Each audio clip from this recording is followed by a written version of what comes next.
Hi everybody, today I'm going to be showing you a video on how you can start tooling metal. This technique, it's also known as repoussé.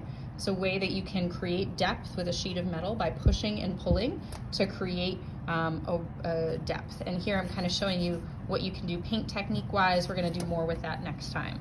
The design you create, you need to make it radial so that it comes out of one space. But other than that, it's up to you what you choose to do with your design. And this will influence what we do for our next project, which is making a sheet metal pendant out of thicker metal so it's not bendable and moldable like this. Instead, we'll learn about some basics with sawing and drilling metal.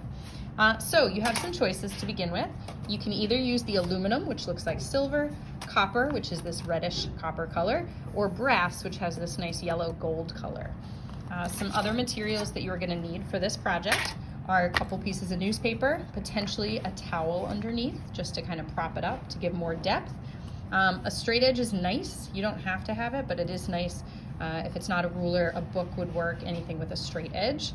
And then your tools that you'll be using, I have everything from a toothpick to a piece of wood with a stick at the end, kind of like a pencil, and then some popsicle sticks.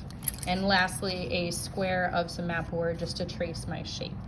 All right, so to begin with, I have my piece of metal on top of my two pieces of newspaper, so there's some push underneath it. And I'm just going to start with taking and putting my mat board right on top, just tracing the edges.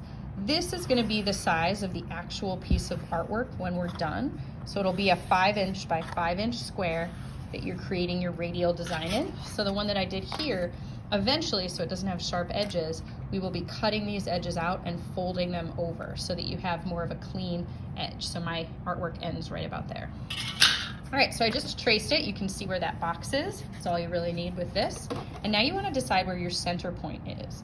If I want it to be directly in the center, this is where your ruler might be nice. You can use it to kind of plan out where you think the center is. So I'm just going to draw a really light line. You might not even see it that well. And then I can do the same thing in the other direction. Basically, where the lines cross, that tells me where the center point is. If you don't want it in the center, that's okay too. And so I did a radial design for this one that came from the center. For this one, I'm going to do something a little more asymmetrical. So I'm going to pick this as my central point. Okay, now to begin, I recommend not finalizing your design ahead of time and just kind of keeping it a little bit more, developing it as you go. So I'm going to start with just a few lines that kind of come out of this center point.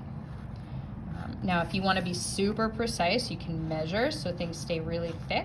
But in this case, I'm just going to kind of create some lines. And now as I'm digging on this side with my lines, on the other side, it starts to pop the metal out. Now, if I want to make it more intense, I can go right next to it on the back and push down. And by doing that, it makes more of a precise, bold shape. All right, so that's for something that's a little bit more linear. So I would go and do the same things with the rest of these. I'm kind of thickening it up. And then I'd go to the other side, kind of fix it so that they all kind of pop evenly. But I'm gonna skip ahead and let's say I wanna do a full shape. So let's say I wanna do something that looks kind of like a petal here. First, I'm gonna start with outlining the edge of whatever shape I want. You do have to be careful because you can't really erase once you have it in there. And now, if I want to, I can push that whole area down. Because I use this tool with the sharp edge, you can see all of those little lines. That could be a really cool texture that I want to leave. Or, if I'd like to, I can switch tools to my popsicle stick, which I have lost. And I can press down that whole area. So basically, getting rid of the texture, making the whole thing really stand out a lot more. So now when I flip it, you'll see it pokes out a little bit more. I still have some work to do with this one. So you can work on both sides. So now I flipped it. Maybe I want to do some kind of dot detail around. But remember, since it is a radial design, whatever you do on one side, you want to go and do on the other side. So that's going to be my next bet. And then if I wanted to do, I could do the same thing on this side or maybe switch it up just slightly. But everything should be coming from that center point. So you keep going. When you want things to really push out, you just keep pushing. That's where that towel comes in. The more you raise this up, or if you fold your newspapers again, the more give you're gonna have with your metal to really push it. All right, so I hope that helps getting started. Can't wait to see what you guys come up with.